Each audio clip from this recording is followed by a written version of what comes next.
I hear they're making another Crow, which is James O'Barr, who is the creator of it. I'm so happy for him. Yeah. And I know it's a business, and I wish them well. Like this guy, wish him well. Tee off. Like, that's how they talk. It's just a dismissal. Yes. It's a way to dismiss it. But as far as I'm concerned, Brandon Lee was a Crow.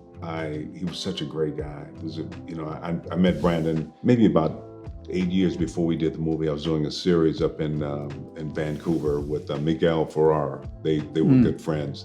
And Brandon had flown over from China, where he had been working, and just kind of hung out for about 5 or 6 days, and I got to know him pretty well. So when The Crow came up, he wanted me to be a part of this film.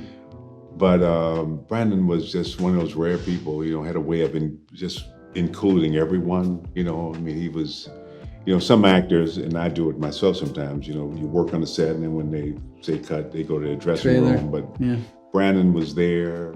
Probably one of the life lessons I learned about, I think it was the night before, I want to say the night before, it might have been 2 nights, but my wife's brother passed away unexpectedly. And she was, upset, but we were having dinner with Brandon, and at dinner, he was very, very nice to her. And then he and I got into a conversation. I'm like, I've been doing this stuff for so long, and I'm like, I'm just, I've done everything I know to do, and I was just in one of those spaces, and he was saying, Ernie, hang in.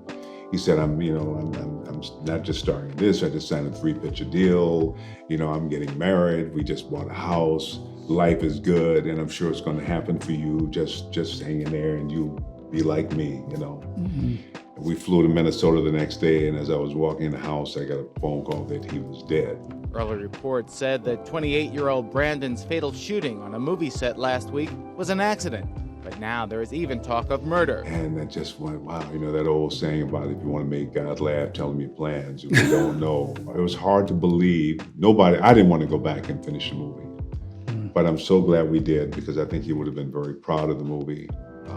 His work is amazing, and I have no doubt he would have been a major star had he lived. But I really love Brandon. I think I see the scene in the movie where I'm in my sort of shorts with the cap on, and I flash back to that night we shot that scene.